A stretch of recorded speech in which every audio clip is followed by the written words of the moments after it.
Hi ನಮಸ್ಕಾರ ಸ್ನೇಹಿತರೆ, ನಾನು ನಿಮ್ಮ ಶ್ವೇತಾ ಮಂಜುನಾಥ್. ಧರ್ಮಸರಂ ಯೂಟ್ಯೂಬ್ ಚಾನಲ್ಗೆ ತಮ್ಮೆಲ್ಲರಿಗೂ ಆತ್ಮೀಯದ ಸ್ವಾಗತ. ಇವತ್ತು ಮಂಗಳವಾರ ಆದ ಕಾರಣ ನಾನು ಬಂದಿದ್ದೀನಿ ನಮ್ಮ ಬೆಂಗಳೂರಿನ ನಗರ ದೇವತೆ, ಗ್ರಾಮ ದೇವತೆ ಅಣ್ಣಮ್ಮತಾಯಿ ದೇವಿ ದರ್ಶನಕ್ಕೆ. ಇವತ್ತಿನ ಸಂಚಿಕೆಯಲ್ಲಿ ಅಣ್ಣಮ್ಮತಾಯಿ ದೇವಸ್ಥಾನ ಎಲ್ಲಿದೆ, ಅಣ್ಣಮ್ಮತಾಯಿ ದೇವಸ್ಥಾನದ ಹಿನ್ನೆಲೆ ಏನು, ಹಾಗೆ ದೇವಸ್ಥಾನ ಹೇಗಿದೆ ಎಲ್ಲವನ್ನು ತಿಳ್ಕೊಳ್ಳೋಣ. ಯಾರೆಲ್ಲ ನಮ್ಮ ಚಾನಲ್ನ ಮೊದಲನೇ ಬಾರಿಗೆ ವೀಕ್ಷಣೆ ಮಾಡ್ತಿದ್ದೀರಾ ದಯವಿಟ್ಟು ನಮ್ಮ ಚಾನಲ್ನ ಸಬ್ಸ್ಕ್ರೈಬ್ ಮಾಡ್ಕೊಳ್ಳಿ, ನನಗೆ ಸಪೋರ್ಟ್ ಮಾಡಿ ಫ್ರೆಂಡ್ಸ್ ಅಂತ ಕೇಳ್ಕೊಳ್ತಾ ಬನ್ನಿ ವಿಡಿಯೋನ ಪ್ರಾರಂಭ ಮಾಡೋಣ. ಸಾವಿರಾರು ವರ್ಷಗಳಿಂದ ಈ ದೇವಸ್ಥಾನದಲ್ಲಿ ನೆಲೆಸಿ ಹಲವಾರು ನಾಗರಿಕರನ್ನು ಸಂರಕ್ಷಣೆ ಮಾಡ್ತಾ ಬೆಂಗಳೂರನ್ನು ಅಭಿವೃದ್ಧಿಗೊಳಿಸ್ತಾ ಹಲವಾರು ದೇಶಿ ವಿದೇಶಿಯರನ್ನು ತನ್ನ ಕಡೆ ಸೆಳೀತಾ ವಿಶ್ವದೆತ್ತರಕ್ಕೆ ಬೆಂಗಳೂರಿನ ಕೀರ್ತಿಯನ್ನು ಬೆಳೆಸ್ತಾ ಇರುವಂತಹ ನಮ್ಮ ಅಣ್ಣಮ್ಮತಾಯಿಯ ಕ್ಷೇತ್ರದ ಬಗ್ಗೆ ಇವತ್ತಿಗೂ ಸಹ ಬೆಂಗಳೂರಲ್ಲಿ ನೆಲೆಸಿರ್ತಕ್ಕಂಥ ಅದೆಷ್ಟೋ ನಿವಾಸಿಗಳಿಗೆ ತಿಳಿದಿಲ್ಲ. ಯಾಕಂದರೆ ಈ ಅಣ್ಣಮ್ಮತಾಯಿ ದೇವಸ್ಥಾನ ಯಾವುದೋ ಮೇನ್ ರೋಡು ಅಥವಾ ನೈಸ್ ರೋಡಲ್ಲಿಲ್ಲ. ಇದು ಬೆಂಗಳೂರಿನ ಗಾಂಧಿನಗರದಲ್ಲಿದೆ. ಮೆಜೆಸ್ಟಿಕ್ನಿಂದ ಕೇವಲ 500 ಮೀಟರ್ ಡಿಸ್ಟೆನ್ಸಲ್ಲಿದೆ. ಈ ದೇವಸ್ಥಾನದ ಹಿನ್ನೆಲೆ ಅಥವಾ ಸ್ಥಳ ಪುರಾಣವನ್ನು ನೋಡೋದಾದರೆ 10ನೇ ಶತಮಾನದ ಆಸುಪಾಸಿನಲ್ಲಿ, ಅಂದರೆ ಇವತ್ತಿಗೆ 1025ಕ್ಕಿಂತ ಹೆಚ್ಚಿನ ವರ್ಷಗಳ ಹಿಂದೆ ಇವತ್ತಿನ ಬೆಂಗಳೂರು ಇರುವ ಈ ಸ್ಥಳ ಸಂಪೂರ್ಣವಾಗಿ ಅರಣ್ಯ ಪ್ರದೇಶದಿಂದ ಕೂಡಿರುತ್ತದೆ. ಮಧ್ಯದಲ್ಲಿ ಒಂದು ಹಣ್ಣಿನ ತೋಟವಿರುತ್ತದೆ. ಆ ಹಣ್ಣಿನ ತೋಟ ಅಣ್ಣಪ್ಪ ಮತ್ತು ಮುನಿಸ್ವಾಮಪ್ಪ ಎಂಬುವರಿಗೆ ಸೇರಿದ್ದಾಗಿರುತ್ತದೆ. ಇವರು ಪ್ರತಿನಿತ್ಯವೂ ಎಣ್ಣೆಯನ್ನು ತೆಗೆದು ವ್ಯಾಪಾರ ಮಾಡುವಂಥ ಕೆಲಸವನ್ನು ಮಾಡ್ತಿರ್ತಾರೆ. ಹಾಗಾಗಿ ಪ್ರತಿನಿತ್ಯವೂ ಇವರ ತೋಟದ ಬಳಿ ಅವರು ಸಂಚಾರ ಮಾಡ್ತಿರ್ತಾರೆ.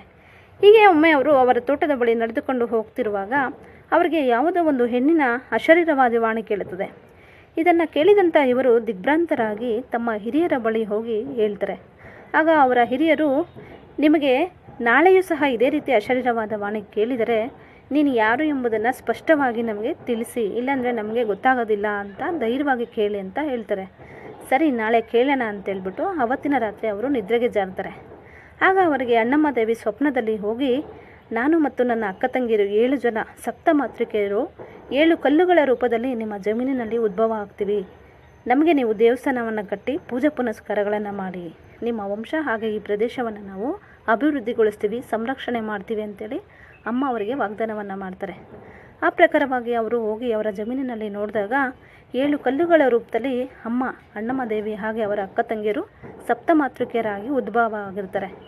ಆ ಪ್ರಕಾರವಾಗಿ ಅಣ್ಣಪ್ಪ ಮತ್ತು ಮುನಿಸ್ವಾಮಪ್ಪ ಎಂಬರು ದೇವಸ್ಥಾನವನ್ನು ಕಟ್ಟಿ ಪೂಜೆ ಪುನಸ್ಕಾರಗಳನ್ನು ಮಾಡ್ತಾರೆ.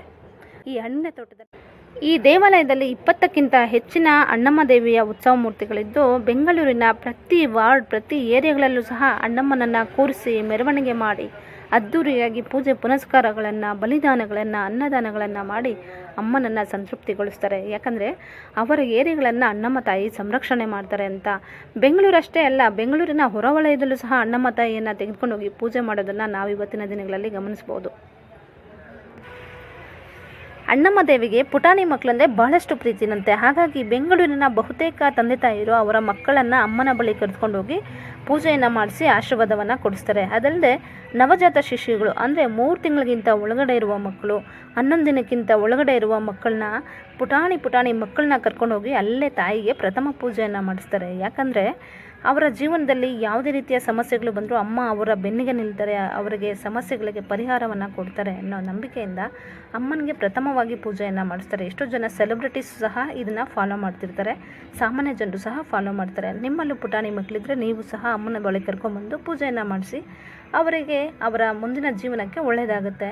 ಅದಲ್ಲದೆ ಮಕ್ಕಳಿಗೆ ಚಿಕನ್ ಪಾಕ್ಸು ಅಮ್ಮ ಅಂತ ಏನು ಬರುತ್ತೆ ಈ ಸಮ್ಮರ್ ಸೀಸನಲ್ಲಿ, ಇಂಥ ಸಂದರ್ಭದಲ್ಲಿ ಮಕ್ಕಳನ್ನ ಇಲ್ಲಿ ಕರ್ಕೊಂಬಂದು ಬಿಸಿಲು ಮಾರಮ್ಮ ಅಂತ 7 ಕಲ್ಲುಗಳು ಸಪ್ತ ಮಾತೃಕೆಯರಿದ್ದಾರೆ, ಅಲ್ಲಿ ಅಮ್ಮನಿಗೆ ಮೊಸರು, ಮೆಣಸು, ಉಪ್ಪು, ಅರಿಶಿನ, ಕುಂಕುಮ ಇದೆಲ್ಲವನ್ನು ಹಾಕಿ ಅಮ್ಮನಿಗೆ ತಂಪು ಮಾಡಿ ಮೊಸರನ್ನವನ್ನು ನೈವೇದ್ಯಕ್ಕೆ ಇಟ್ಟು ಪ್ರಸಾದವನ್ನು ಹಂಚಿ ಅಮ್ಮನಿಗೆ ಸಂತೃಪ್ತಿಯಿಂದ ಪೂಜೆಯನ್ನು ಮಾಡ್ಕೊಂಡು ಹೋಗ್ತಾರೆ. ಆದಷ್ಟು ಬೇಗ ಮಕ್ಕಳು ಚೇತರಿಸ್ಕೊಳ್ತಾರೆ ಅಂತ ಹೇಳ್ತಾರೆ. ಈ ದೇವಸ್ಥಾನದಲ್ಲಿ ಮೊದಲೆಲ್ಲ ವೀಡಿಯೋಸ್ ಮಾಡೋದಕ್ಕೆ ಪರ್ಮಿಷನ್ ಕೊಡ್ತಿದ್ರು, ಈಗ ಪರ್ಮಿಷನ್ ಕೊಡಲ್ಲ. ದೊಡ್ಡ ಯೂಟ್ಯೂಬರ್ಸ್ಗಾದರೆ ಪರ್ಮಿಷನ್ ಕೊಡ್ತಾರೆ, ನಮ್ಮಂಥ ಸಣ್ಣ ಪುಟ್ಟ ಯೂಟ್ಯೂಬರ್ಸ್ಗೆ ಪರ್ಮಿಷನ್ ಸಿಗಲ್ಲ. ನಿಮ್ಮ ಆಶೀರ್ವಾದ, ನಿಮ್ಮ ಸಪೋರ್ಟ್ ಇದ್ದರೆ ನಾನು ಸಹ ಮುಂದೆ ಬೆಳೆದು ದೊಡ್ಡ ಯೂಟ್ಯೂಬರ್ ಆಗ್ತೀನಿ.